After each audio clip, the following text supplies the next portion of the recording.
If you're just tuning in, welcome to the Tompkins County Earth Day celebration. My name's Anke and I'm going to be the MC for this second hour. As you know, today marks the 50th anniversary of Earth Day, and I find it particularly fitting that we're celebrating in the middle of this pandemic. We're celebrating this historic moment right now. When we're seeing how the political and economic systems that we currently have are extremely broken. They're extractive of the natural environment, they're damaging to society, and we know that people of color, people with limited incomes are disproportionately affected by the negative impact of our current systems. But the good news is that we're noticing during this pandemic what the Earth looks like when we reduce fossil fuel emissions considerably. We're seeing people in communities across the country rally together to step in as the current systems are failing us. And we're seeing them put into place ideas that so many have said could never be possible. And we're noticing, yeah, we can do it. And we can create new systems that take care of everybody and have our economy operating within the within the planetary boundaries. So for me, this is a really exciting moment because we're seeing, I think, a historic transformation, not only in terms of how we understand healthcare, but also how we think about governance and what our economy should be for. So what's exciting about this event that you're all participating in right now is that we're highlighting so many of these initiatives that are occurring right here in Tompkins County. This is a wonderful place to live, knowing that so many people are trying to provide access to good food, healthcare, quality jobs for everyone, making sure that everyone's included. So if you're just tuning in, I also want to run through a little bit as to what you can expect. In this hour, we're going to have 13 presentations. Some are live, some will be pre-recorded videos. They should last between 3 and 5 minutes. We're hosting this event on Facebook Live as well as Zoom. We really want you to participate. You can use the chat feature in Zoom. You can comment on Facebook Live. And when you do that, your name will be automatically put into a drawing for a raffle. And we have 6 prizes being raffled in this hour. So we hope that you'll participate by commenting. If you're asking questions or you have additional information, we have people manning the comment boxes on Facebook and Zoom. And that information will eventually get to me, I hope. And so we can weave that into the presentation also. I guess lastly, because this is a new format for everybody, we ask that you also be patient as we experience the technical challenges of doing something like this. All right, I guess we'll move ahead now with our first presenter. Our first presenter is Yoke. She's from EV Tompkins, and there she is. EV Tompkins stands for electric vehicles. So this organization is working on making it easier for all of us to drive electric cars. Take it away, Lee. Hi, my name is Yoke, an environmental educator with the Cornell Cooperative Extension of Tompkins County. It's great to be here with you today this Earth Day to learn about electric vehicles, or EVs. There are 2 types of electric vehicles: the battery electric vehicles, which runs 100% on lithium-ion batteries, and plug-in hybrid electric vehicles that have both lithium-ion batteries and a small gas engine. We'll look at 2 case studies today representing these 2 types of EVs. Full interviews can be found on CCE Tompkins County Electric Vehicle website, representing different driving needs and EV ownership readiness.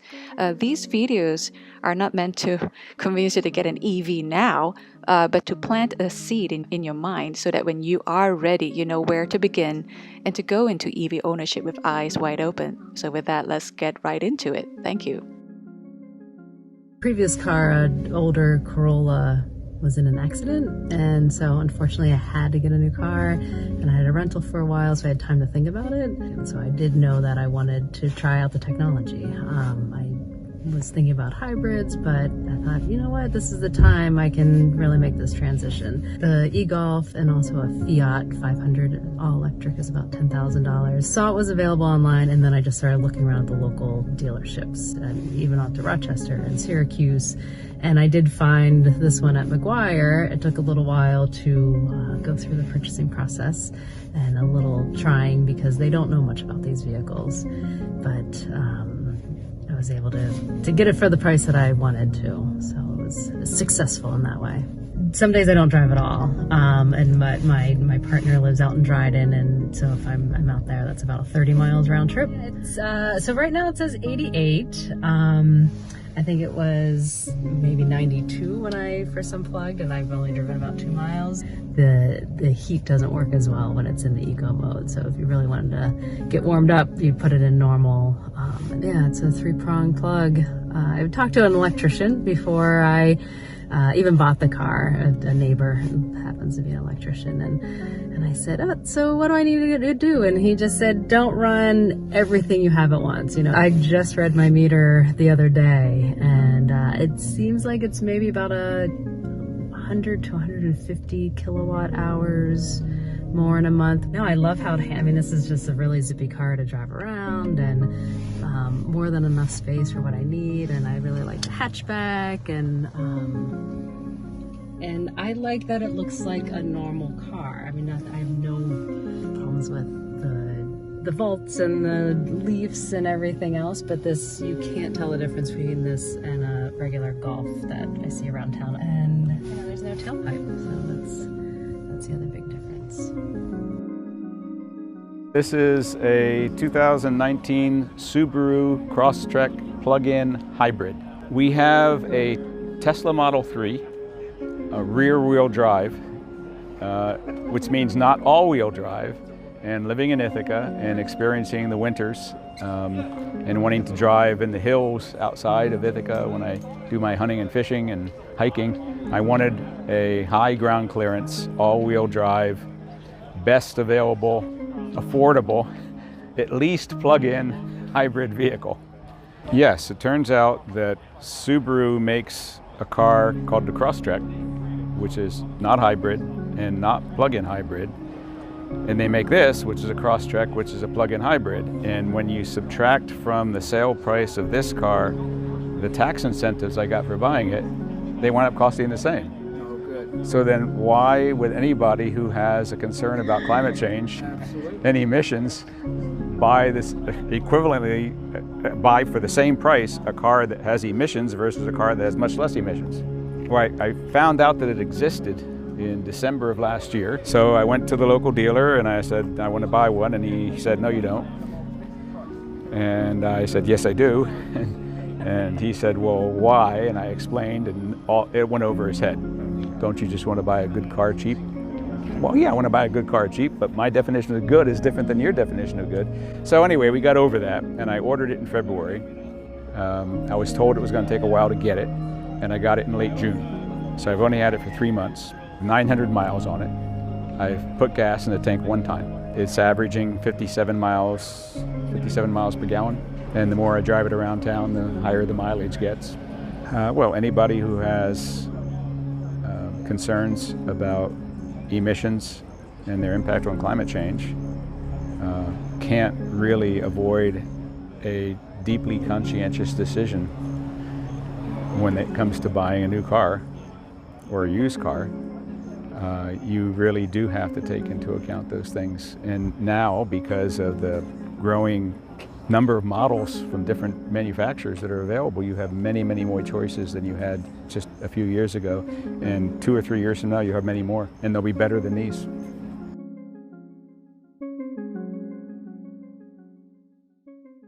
Wow, that's fabulous. I love the fact that we got to hear these personal testimonies and really get the inside scoop on what it looks like to buy an electric car. That was very informative. Thank you so much.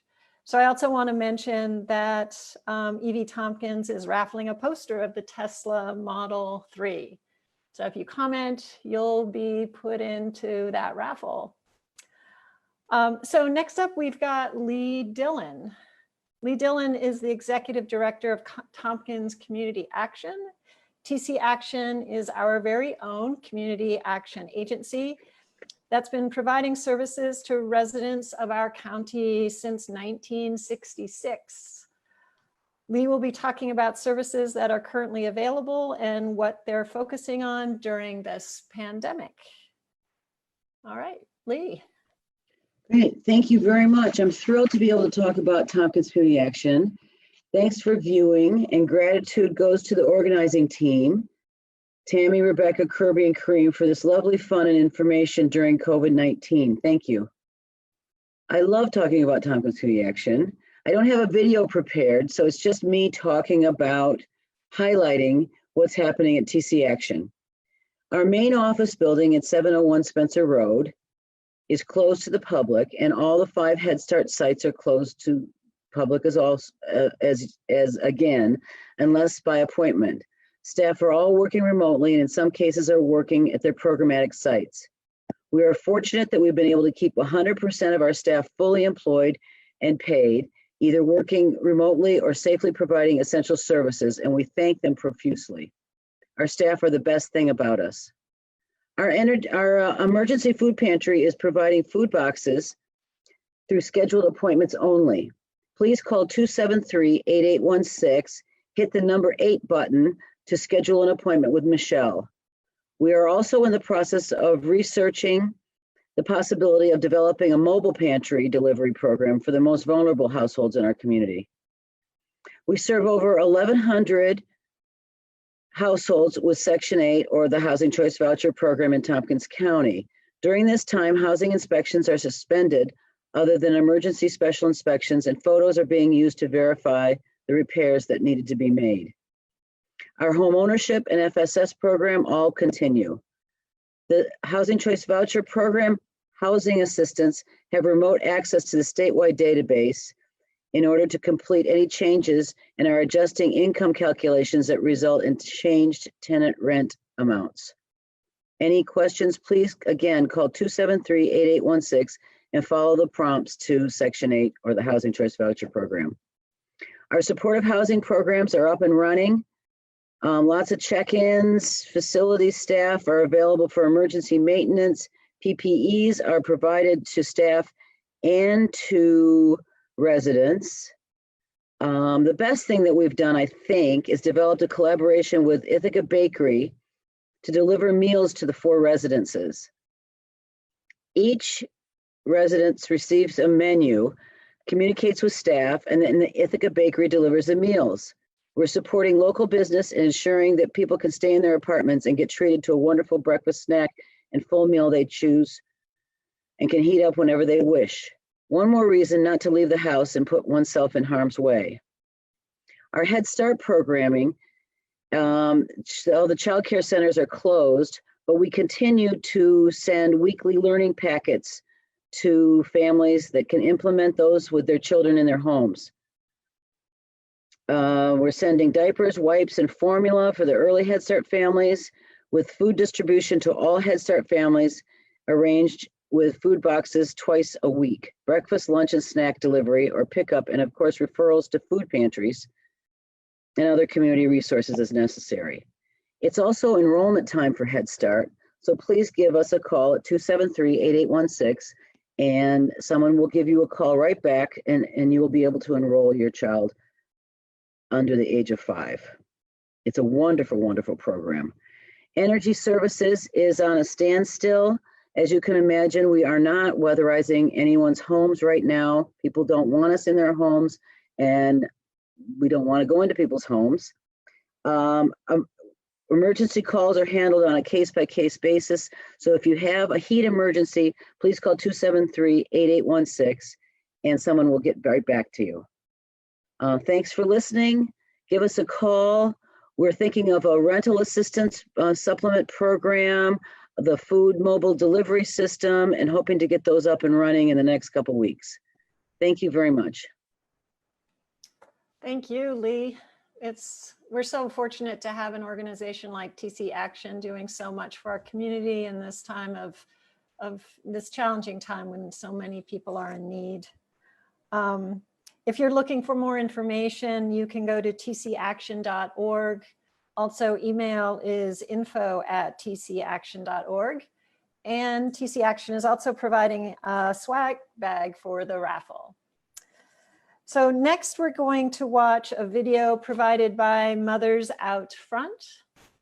Mothers Out Front Tompkins has, for the last 3 years, put its energies into fighting climate change on the local level. They are doing this by pressuring Dominion Energy to reduce the harmful emissions of its compressor station in Ellis Hollow, and also joining others to shut down the Cayuga power plant. They're also lobbying for the adoption of a Green New Deal here in Ithaca. So we're going to watch their video next. Greetings, Earth lovers. My name is Elisa Evatt, and I'm a member of Mothers Out Front of Tompkins County, the local chapter of the nationwide organization dedicated to working for a swift, complete, and just transition away from fossil fuels to clean and renewable energy in order to pass on a livable planet to future generations. As mothers, of course, our first job is to care for our children. And one way to do that in the face of the climate crisis is to empower them with the tools to cope with it. One of those tools is education. With me is Gina Casiopo, a fellow Mothers Out Front Tompkins member and an art teacher at Ithaca High School. For the past few years, she has assigned art projects that ask her students to use art as a way to educate others about the many issues surrounding climate change. She encourages them to draw attention to issues near and dear to their hearts using their photography skills. Students start out with research to use facts as the basis for their creations. We'd like to show you some posters created by both present students and graduates of Ithaca High School. As we show them to you, we will be reading short excerpts culled from longer, very thoughtful statements by the students themselves to accompany their creations. The artist wrote, "Poverty is a global issue. Extreme poverty is defined as living on less than $1.90 a day. In impoverished areas of the world, the lack of affluence requires industries to rely on non-renewable resources and cheap energy sources that pollute and contribute to climate change." This artist wrote, "If we fail to reduce the fossil fuel emissions that are trapping the sun's heat and warming our world, we will soon cross a threshold and there will be no turning back. If we fail to take action now to accelerate the transition to a clean energy economy, the consequences will be devastating." This artist wrote, "Climate change causes a myriad of irreversible problems, one of the largest and most devastating being rising sea levels. Higher sea levels cause flooding, erosion, and contamination of aquifers and agricultural water sources. This brings about the destruction of many ecosystems and therefore causes the extinction of species." This artist wrote, "Plastic waste harms all forms of life. Many plastics, such as plastic bags, can't be recycled and are often just disposed of outside of landfills." In addition to the individual artworks, this year's students worked collaboratively to create a large-scale installation meant to show the impact of humans on the Earth. To connect that impact with its effect on endangered species, they chose their subject of an endangered North Atlantic right whale, selected mostly because of its size, up to 52 feet long. They then created a 52-foot-long paper cutout of a right whale. What the students wanted to show was that every time we throw away our trash, we leave behind a footprint on the Earth. The amount of trash each person throws away may seem small, but when put in context, we can see the true size of our human footprint. The collage depicts trash generated by 16 students and one teacher who, over the span of a month, documented through photographs the waste produced. COVID-19 has interrupted the ability to finish this visual statement, which we had hoped to display as part of this year's physical Earth Day rally. We hope to finish it by next year's Earth Day.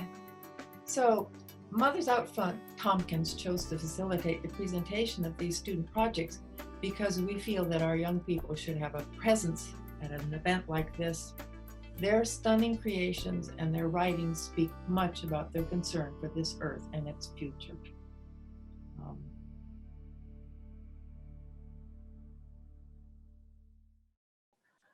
If you're interested in Mothers Out Front, you can find them on Facebook.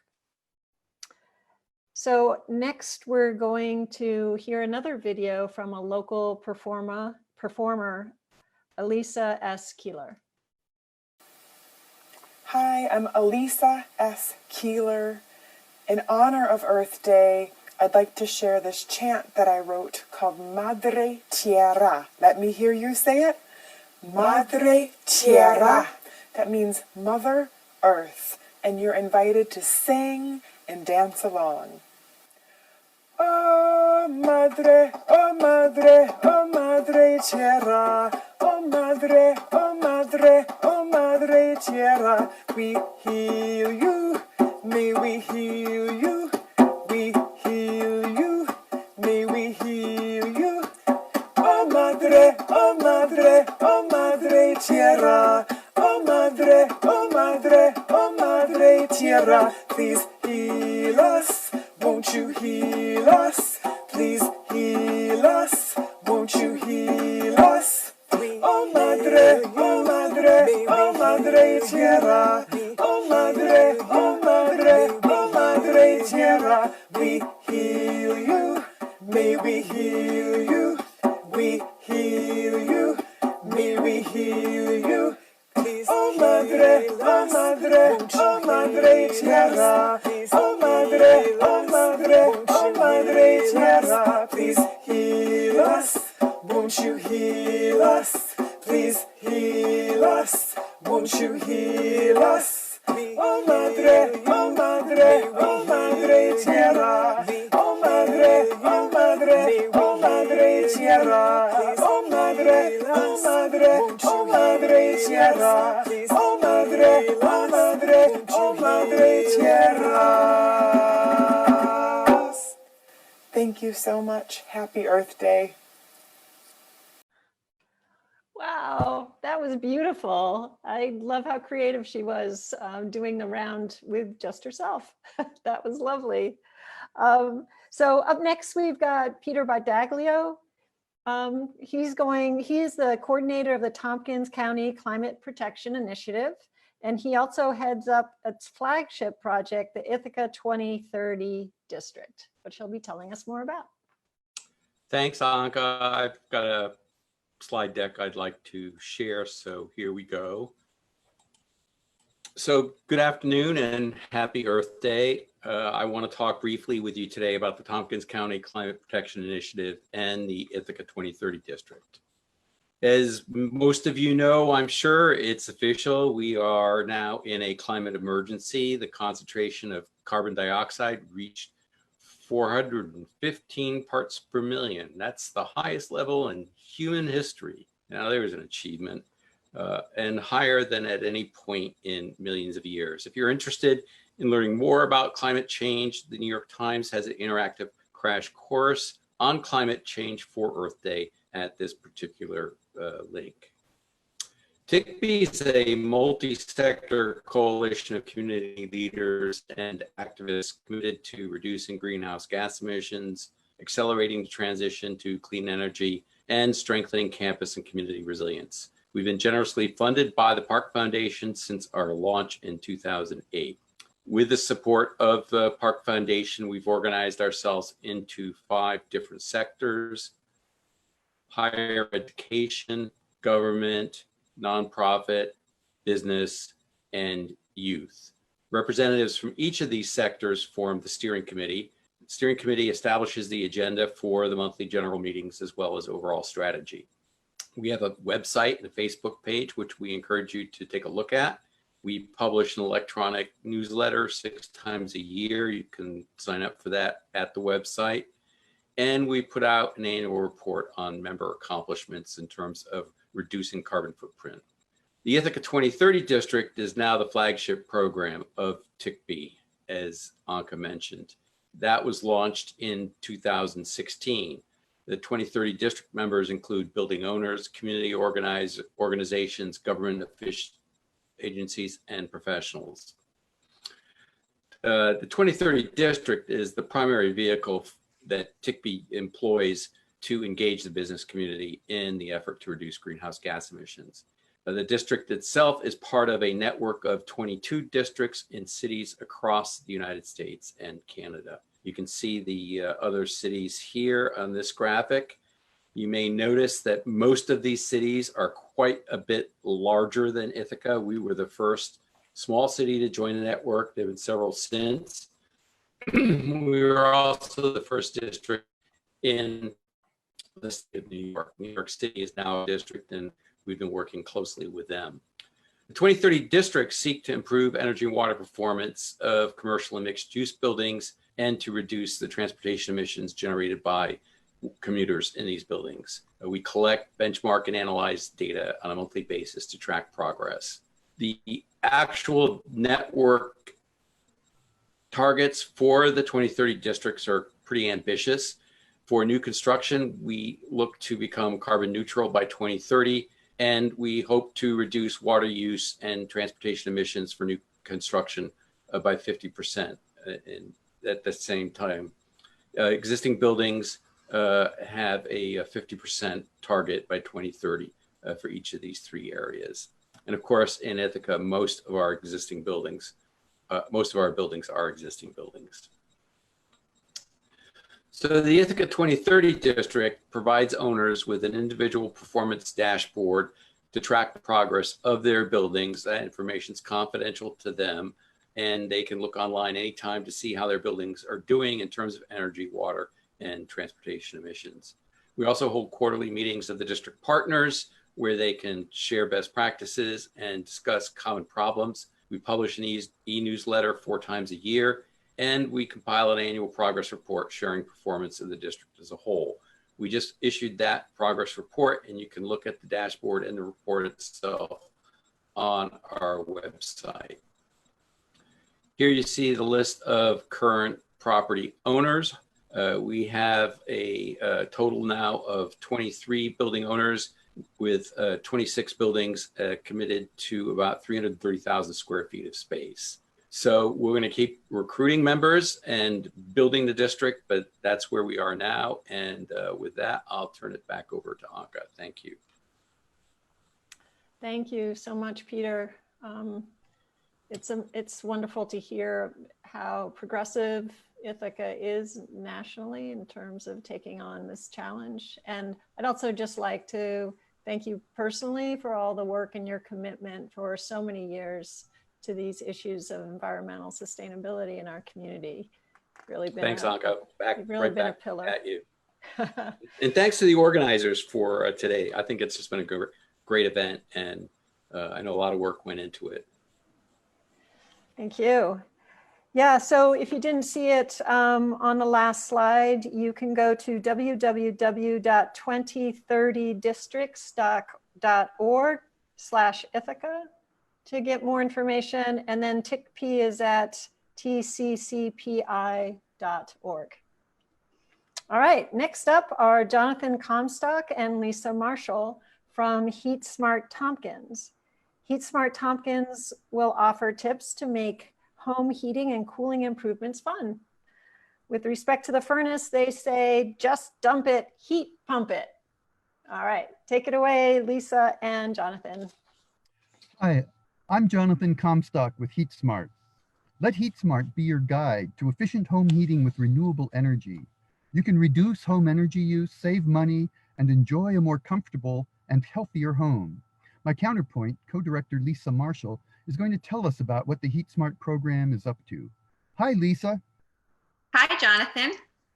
Before we get to business, I'm wondering what your baby ducklings did today.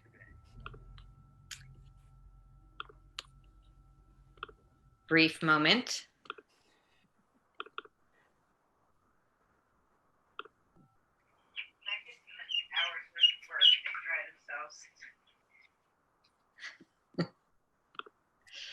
There they are. I'm glad those ducklings are taking their personal hygiene so seriously, but you know, they do need to work on their social distancing. But let's talk about Heat Smart. Is it on hold because of COVID-19? Not at all. We just started a whole new Heat Smart campaign on April 1st. We're developing better and better online resources to tell our story. Check them out at heatsmarttompkins.org. But residents are not leaving their homes and the workforce may not enter them. Can people conduct home improvements right now? I'm so glad you asked that. Right now is a great time to start. Our installer partners have developed excellent remote assessment techniques. They can look at aerial photos online, study past fuel use records, interview the homeowner from afar, and make valuable recommendations, all while keeping both the residents and the workforce safe. But doesn't it make sense to just wait? No, people shouldn't wait. Most aren't that familiar with heat pumps and need some time to consider the recommendations and to talk to friends and experts. If people start that process now, they will be ready to go whenever the pause is relaxed. Before we play the next video, are there any upcoming online events for people to take advantage of? You bet. There will be live webinars on many topics throughout April and May. All the details and signups are on our website at heatsmarttompkins.org. Thanks, Lisa. So, what motivates the Heat Smart cool cats? It's hard to say that in words, so Jerry Wiley, one of the great videographers of the Heat Smart movement, has summed up how we feel in this video. If you know the tune, feel free to sing along.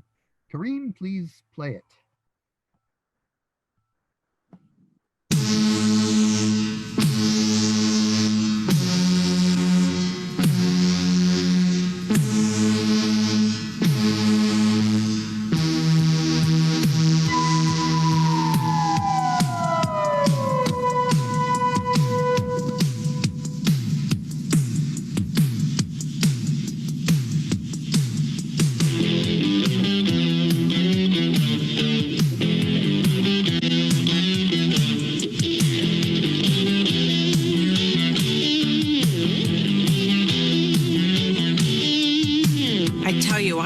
Combustion, don't you?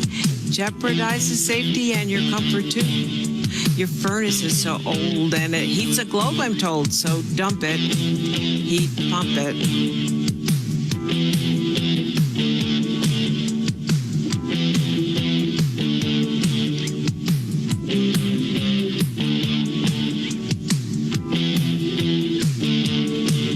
Just dump it, dump it.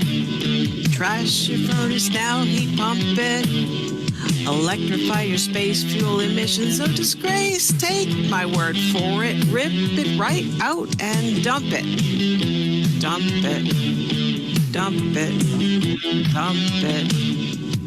You've got an air conditioner, best you could buy, but it is inefficient and your bills are high. You can't see out your window because there's clunkers in the way. Just dump it, heat pump it.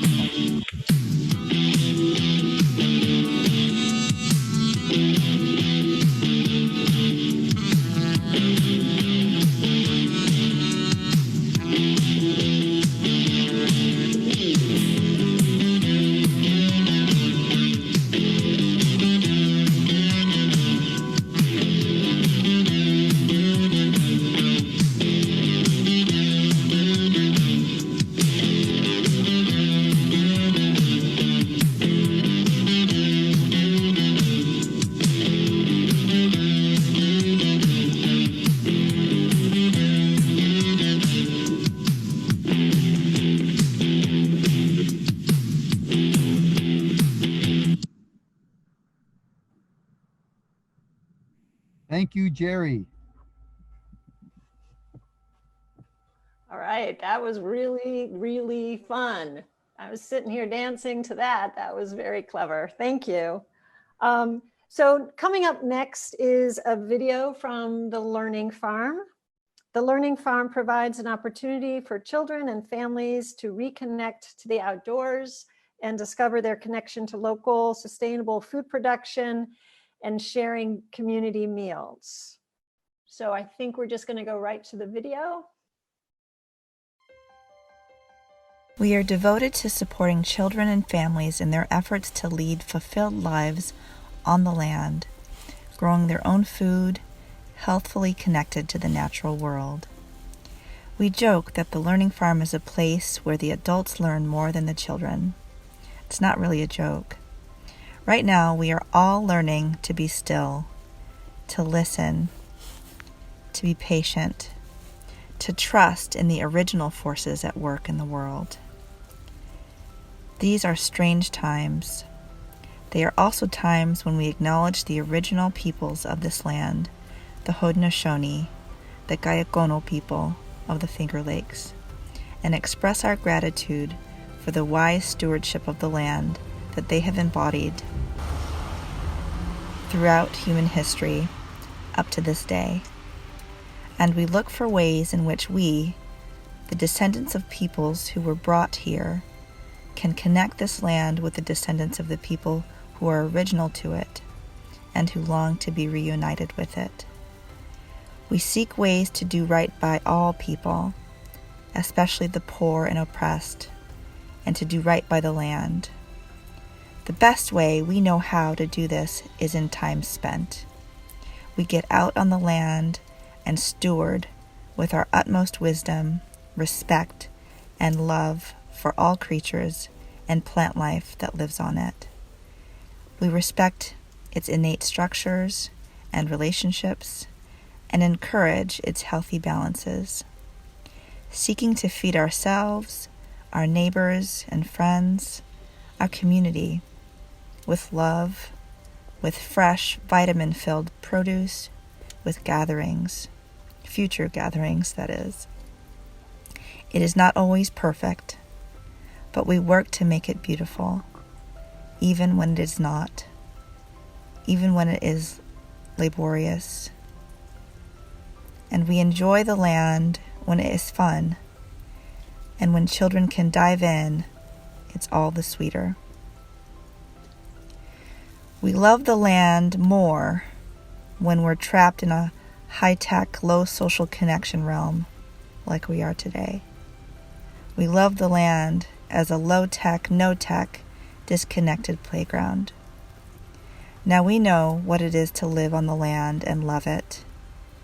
The name of the game now is to make it a daily practice, to embrace it and allow it to embrace us, and to help others to gain vital access that so many of us crave deep down in our hearts.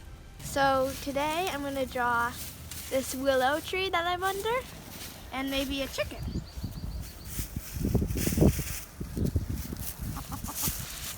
So a technique that I learned is like doing small lines, a bunch of lines to draw one object, like this. So I'm starting with the base and going out and doing the roots.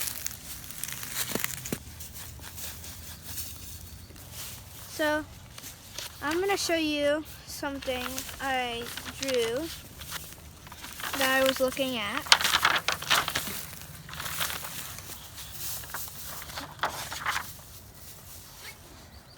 And in the end, you have something like that sometimes. Thank you, Chloe.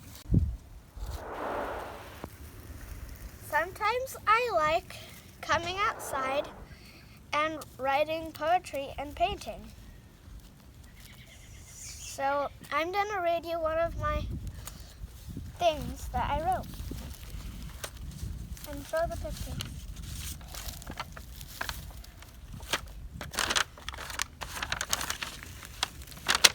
The The horizon sets, the valley goes on and on. The barn sways to the sound of the wind. I am sitting in nature and I see the beautifulness in it.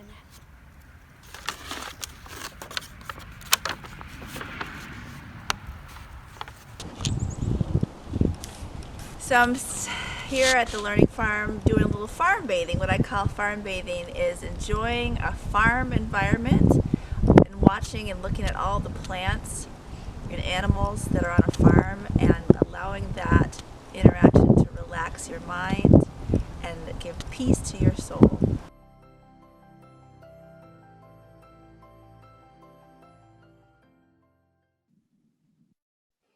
What a lovely video from the Learning Farm. I think it's a real, it's an amazing opportunity that we have right now to spend time outside. And we live in such a beautiful location where there are so many trails and opportunities to hike for a long time without running into other people. We're fortunate to have so much beautiful space around us here. So next up, we've got a video from the Youth Farm Project. And because we're running a little bit behind, we're actually going to shorten this video slightly, and you'll be able to watch the rest of it online at the Earth Day website, I believe, is where you'll see it. So the Youth Farm Project, Astrid Castillo. Hi, this is Astrid, and I'll be talking about food justice for a bit. I believe the current pandemic has exacerbated a lot of the issues around food that already existed, but for many people this is the first time they have gone to the supermarket and not been able to find fresh vegetables. But for many others, this is a daily reality. People's fear has led them to hoard food and supplies, which has led to food scarcity in many areas, though this has been most hurtful to communities that already lacked access to food and supplies. Only in Black, Indigenous, Brown, and low-income communities has produce been considered a luxury. Everyone needs fresh fruits and vegetables, and yet produce is only now being considered for what it is, which is an absolute necessity. Farm workers who have always been essential workers are now being considered this in name only. About 85% of farm workers are Hispanic, Latino, and this sector is made up of unprotected poor migrants. As many already know, farm workers live paycheck to paycheck. They live in crowded conditions and travel together, as many do not earn enough money to buy cars or even put a roof over their heads. They're forced to work in hazardous conditions exacerbated by COVID-19, but are not receiving any of the benefits, not even those placed for agriculture, because many of the people who pick our foods are undocumented. They are not protected under labor laws and are instead targeted under tighter anti-migration policies. They're putting themselves at risk to feed us, but if they get sick, not only do they not have access to health programs and medical services due to a lack of money and basic health insurance, but can also spread the infection to their family and communities. We see people panic shopping for food, but not recognizing those who are providing them with food. I hope people will recognize how we are all connected. If we just look, for example, at doctors who are very essential and where they're needed to save lives, and well, they need to eat, and there needs to be people to feed them, and the people who feed them also need to eat, and those people also need a place to live, and so on. What we are seeing is some recognition of the connection between the essential doctors and farmers, but not equity when it comes to compensation. What we see again and again is that when we don't care for our most vulnerable, it endangers us all. New York City, which is not too far from here, has people still getting on really crowded subway trains to get to work. The truth is that if these people could afford to miss work, had the chance to work at home, they wouldn't be going to work. But they risk it. And the wealth gap is very obvious, because who can stock up on extra food and medicines? Who can avoid taking public transportation? Who has computers and internets for their kids to study from home?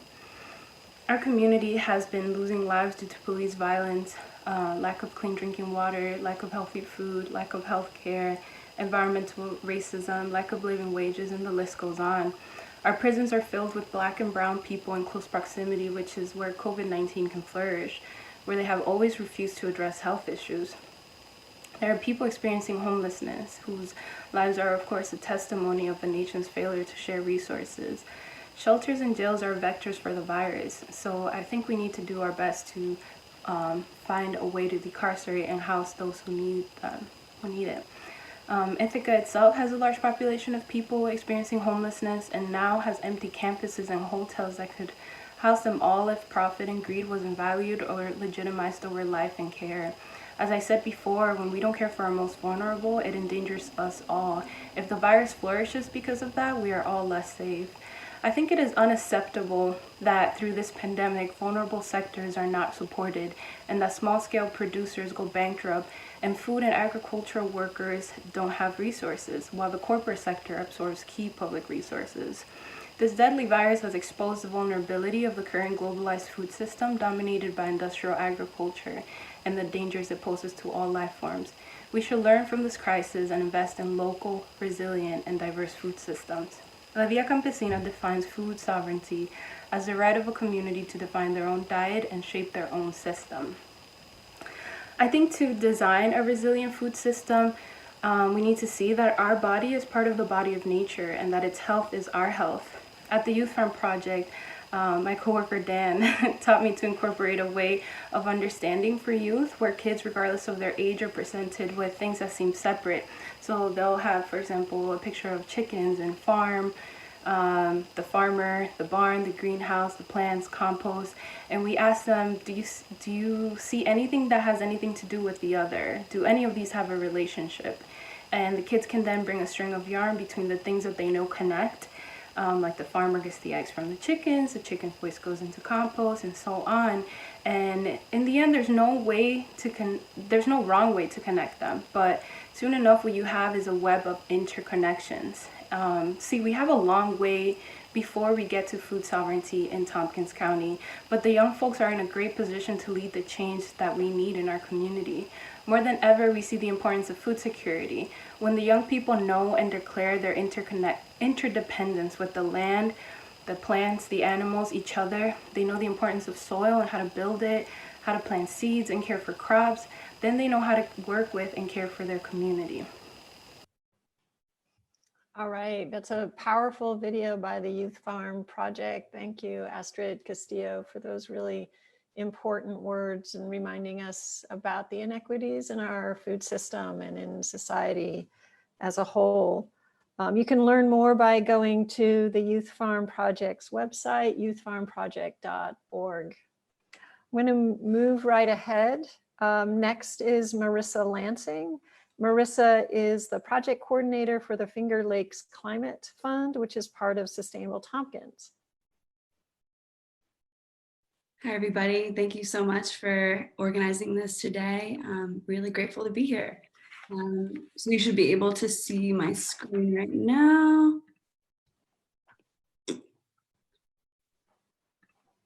Sweet. Can everyone see? Yep. Sweet. Okay. So energy democracy, how are we going to get there? Well, I'm going to tell you about one solution today, and it's called local carbon offsets. We actually have a program right here in the Finger Lakes called the Finger Lakes Climate Fund. The Climate Fund is a project of Sustainable Tompkins. It was launched in 2010 to address our two main problems at once, climate change and inequality. So carbon offsetting has gotten a lot of flack over the years, and agreed, I was a hater too. There's a lack of transparency, it's ambiguous, but this hits a little different. Local offsetting is a different animal than the carbon offsetting that we might think of when we work with big airlines. There's local money, local projects and jobs, and low-income folks are coming out on top. Now, I like the sound of that, but how does it work? So I'm going to give you a quick crash course rundown on how it all works. So you as a human or an organization and business are actively reducing your carbon footprint. However, there's some emissions that you just can't get down to zero. So using our carbon calculator on our website, I think they're going to drop the link in the chat, you zero out your emissions through your offset. That money accumulates into a fund to give out grant awards. So these grant awards are distributed directly to low-income community members who need help affording energy efficiency measures on their own home or place that they rent. So we're talking air sealing, insulation, heat pumps, the works. This money is paired with incentives from NYSEG and NYSERDA to make their work much more accessible and affordable. And let's face it, getting off of fossil fuels to get a new heat pump is really expensive, but low-income folks cannot be left behind in this transition. So how do you make an offset? So here's our carbon calculator that you can check out on our website. We can do building energy use, car travel, you can do airplane flights. Some people have offset the cremation of ashes and bodies. So let me walk you through an example. So I'm going to call on my good friend, Gay Nicholson, who just told me that she wants to make an offset for her trip to Patagonia. So she already offset the transatlantic flight to get to Chile and is offsetting her travels from Santiago down to the bottom of South America. And actually through this all, we're able to track our fundraising and your impact on our collective efforts. So here we can see what the offset counter was before she made this offset. Gay is also part of the Sustainable Tompkins carbon race team, competing against other teams to offset the most carbon. Right now, we have 20 offset teams going neck and neck. So here's the offset for their first two offsets for the first leg of the trip through the first one, which is renting a car for a whole week. And the second is flying from the capital at the top to the very southern tip. And here we have the remaining 3 offsets that Gay made for the second part of her journey on the more north end of the glacier field. So that's a whole nother week of carbon for really only an additional $12, which is super, super affordable. And would you look at that? Let's check out the counter. The counter went up, and so did Sustainable Tompkins score. So her trip added another $27 to the tally for all of that adventuring. So that's a little over a ton of CO2 added to the Sustainable Tompkins Carbon Race team tally. So I'm part of that team too, and I love seeing my team crushing it and working together. But right now, I challenge you to beat us. So now's a good time to click the link in the chat, check out the carbon calculator, ask yourself and think about, where have you been this year? Where have you traveled to? What might that offset be? How much would it actually come out to be? Right now, we're all in our homes and we're not going anywhere, but our work must continue. We want to be able to survive this pandemic, hit the ground running, helping low-income folks continue to seal up their homes, increase health outcomes, lower energy bills, but it's only possible really with these offset dollars. So we all can afford to transition off of those fossil fuels. We don't need them, but we do need you. So in addition to you now as an offsetter, who else offsets their carbon? So people offset their vacations, honeymoons, family reunions, conference travel, and business fleet emissions. And where does the money go? Who gets the offset grants? So we have single parent families, senior citizens and their caregivers, aging in place in the Finger Lakes, immigrant families, and first-time home buyers. So up to date, we've awarded about 53 households these grant awards in our Finger Lakes community, striving to reach net zero carbon emissions. And who gets the jobs? Right now, we're partnered with Halco, Snug Planet, and NP Environmental. We're so happy to support local, reliable, well-paying, good quality jobs. And it makes us happy to help fill these funding gaps and help push these jobs through. So connect with us. Bookmark fingerlakesclimatefund.org on your browser, and in celebration of Earth Day, I encourage you to offset your latest trip. Send a story with us to why you offset and why it's important for you to support your community. This is our story. Follow us on Instagram. We got a strong Insta game. And thank you so much, and happy Earth Day. All right, thank you, Marissa. I'm definitely going to check that out later today. Thank you. So up next is Guillermo Metz. Guillermo is the Energy and Climate Change Team Leader with Cornell Cooperative Extension of Tompkins County. He'll be showing us how to take care of some of those drafts you may be feeling right now while you're spending so much time at home. Guillermo. Hi, Karim's going to set up a video right now, but I just want to thank all the organizers and happy Earth Day to everybody. Thanks, Karim, and thanks everyone else.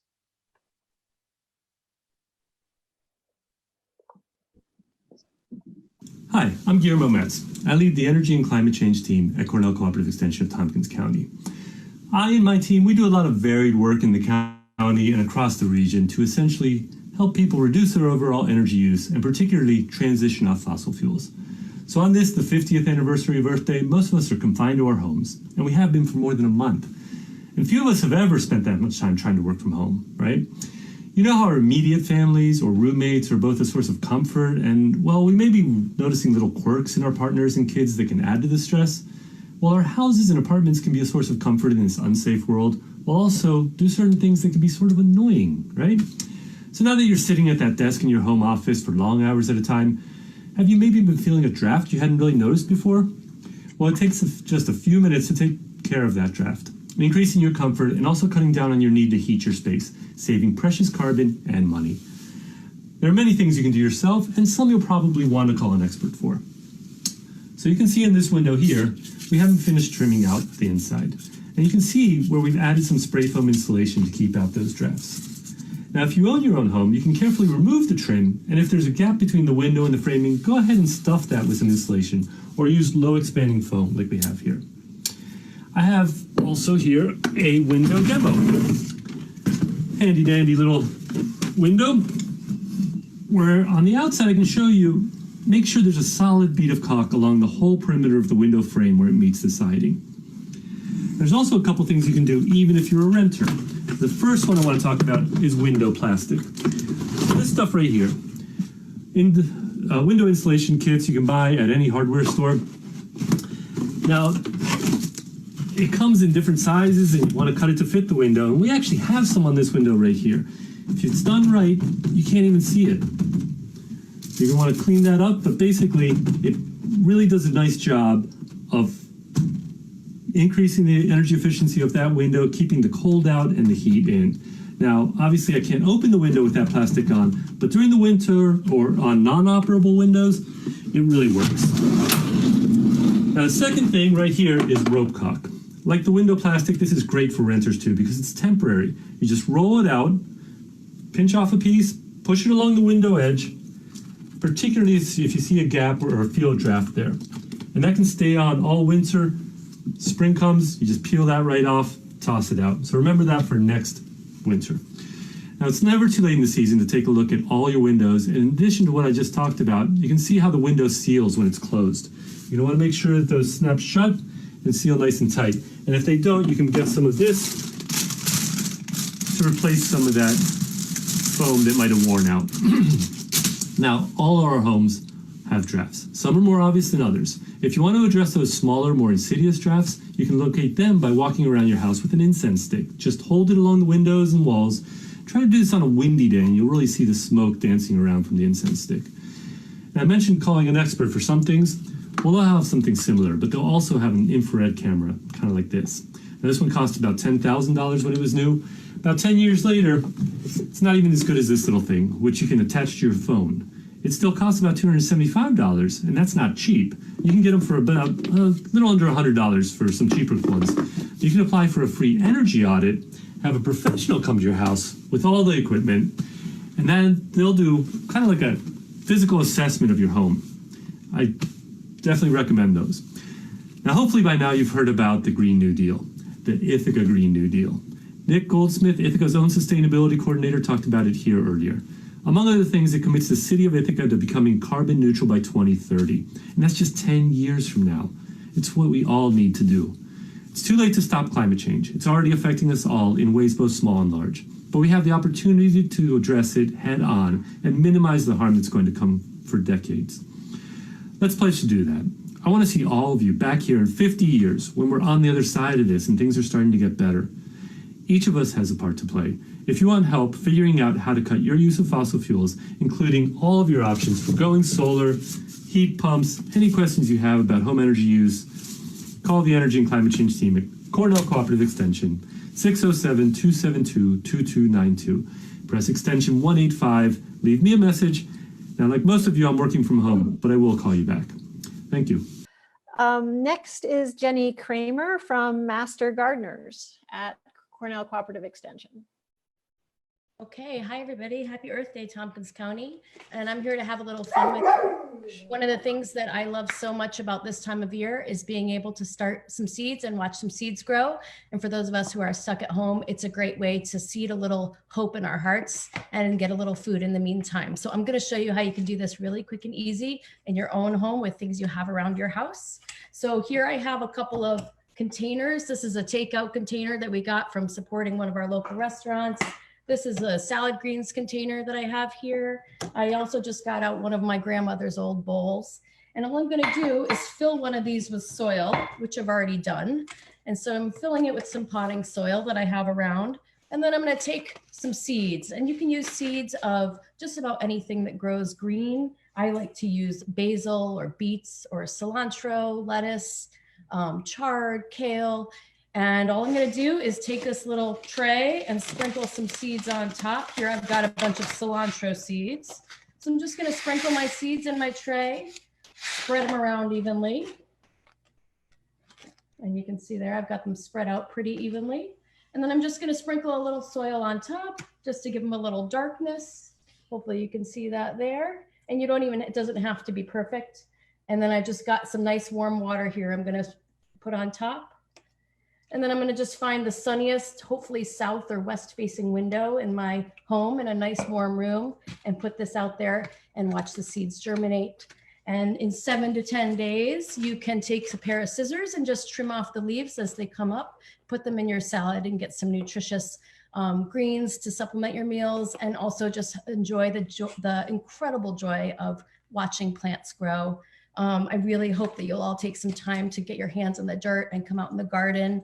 Also, if you're wanting to learn more about seed starting, we have a class actually tonight that still has room for you, offered over Zoom. You can visit ccetompkins.org. And we have gardening classes over Zoom every week from now until the end of June, ready to help you guys get in the garden. Also, we're going to be distributing seed starting kits to food pantries all around the county, and also sending them home on the school buses with lunches. So hoping to get all of you growing no matter what your resource base is. So hopefully you'll come visit us in the garden, and happy Earth Day and happy gardening. Thank you so much, Jenny. And I also want to mention that there's free coronavirus solidarity pricing for all the classes that she mentioned for those in need. So check it out. Jenny is also raffling off a Growing Greens at Home kit. So that's exciting. Next up is Amy Hanlon. Amy is the executive director of the Coalition for Healthy School Food. And she's also a veganic gardener, she says, and a mom of an 18-year-old who's supposed to be going off to college across the ocean in the fall. We'll see. I hope that happens for him. All right, Amy. Thank you to the organizers. This has been amazing. My topic has relevance to the environment and to staying healthy. Maintaining or building a healthy immune system is so important, especially right now. So, what is the biggest thing we can do as individuals to mitigate climate change? Did you guess any of these? These are all good things to do. But let me give you a hint. Animal agriculture causes more pollution, resource usage, and greenhouse gas production compared to plant foods. Research published in the journal Nature stated greenhouse gas emissions cannot be sufficiently mitigated without worldwide dietary changes towards more plant-based diets. The researchers found a global shift to a more plant-based diet was needed to keep climate change even under 2 degrees centigrade, never mind the 1.5 degrees that everyone's talking about. This chart shows the pounds of carbon emissions based on different types of diets. As you can see, an entirely plant-based diet results in the least amount of carbon emissions. This chart shows the greenhouse gas impact of different types of diets per person per year, represented in car miles. It compares a vegan, vegetarian, and omnivorous diet, and within each category, organic versus non-organic. The difference is really striking. In a study by Friends of the Earth in California, a school district switching to more plant-based main dish options achieved considerable climate benefits, all while saving $42,000 over 2 years. To achieve these same environmental savings through technology would have cost millions of dollars. We're all supposed to eat fruits, vegetables, whole grains, nuts, and seeds. So what we're talking about is switching from meat, cheese, eggs, and fish to beans, lentils, tofu, and other plant-based proteins. Switching from the animal products to beans saves money. And non-dairy milks can be made at home in a blender for a huge cost savings. There are immediate benefits to children and adults when switching to a more plant-based diet. So what are schools doing about it? We partner with Ithaca and New York City schools and help schools around the country. Most of our recipes were developed, Our Cool School Food program in Ithaca features plant-powered recipes from around the world and uses regional foods as often as possible. Our programming and recipes allow students to learn about different cultures from around the world. Most of our recipes were developed by Moosewood Restaurant, but some were developed by the staff in the Ithaca City School District, including Ms. Patel's Rajma and Roy's Cuban Wraps. We create signage and also do taste testing and cafeteria lines.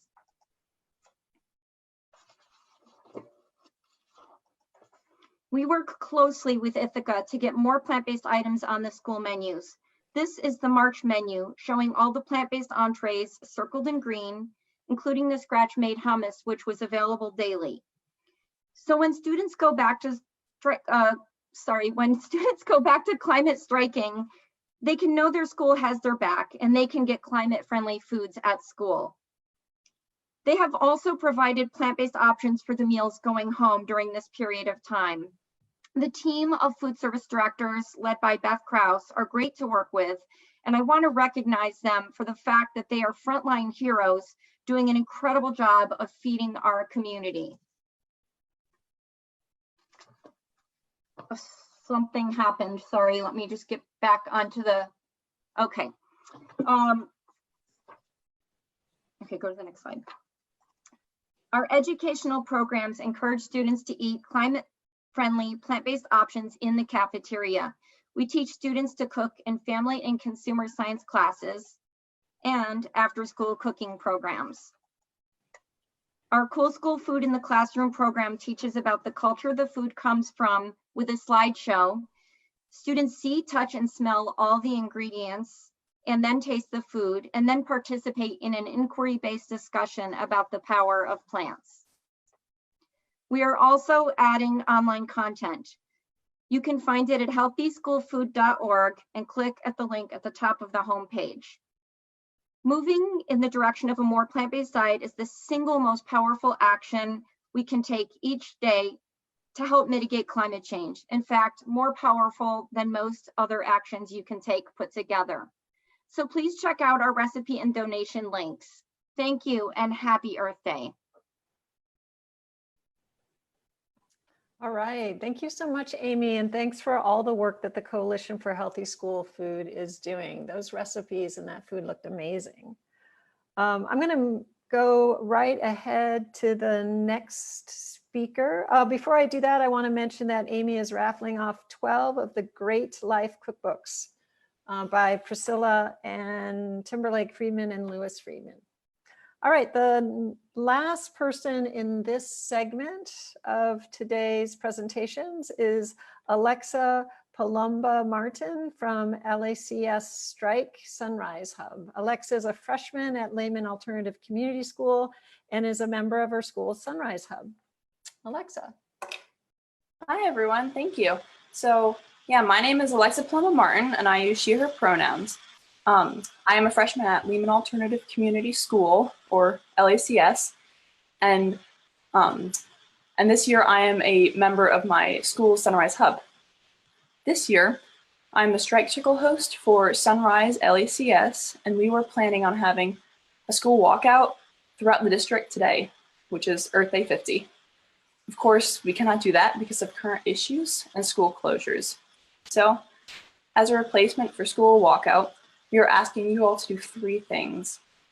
1, post on every social media platform you can the tag hashtag Ithaca Earth Day and hashtag Ithaca Climate Strike.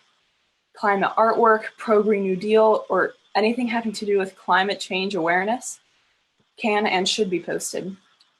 And 2, please tell your friends, family, and anyone else who you know to do the same.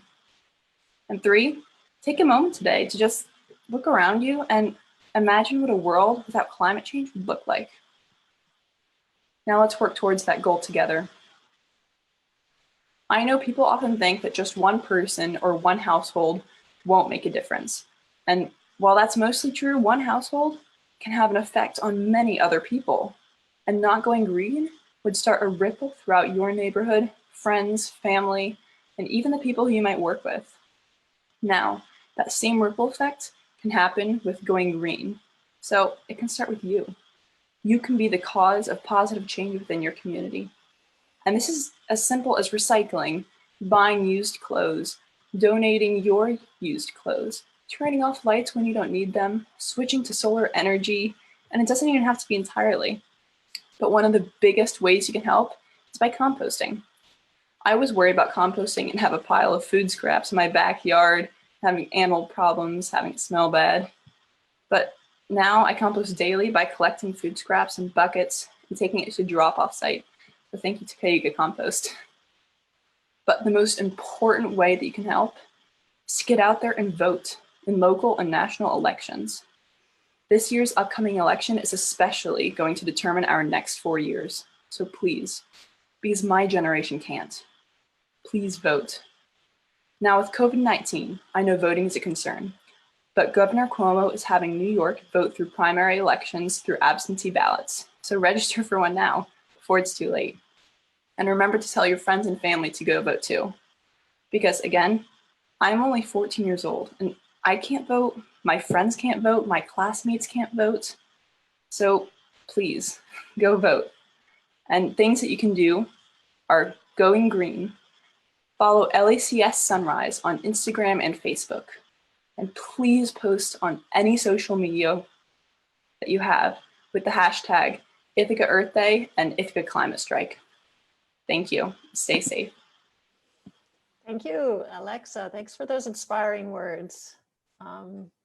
A great reminder all around in terms of what we can do to make a difference and the importance of voting. Thanks. So that's it for me. I'm going to pass on the MC baton now to Dr. Tammy Butler. Tammy is the Executive Director of the Southside Community Center. Thanks, everybody. Good to see you. Bye.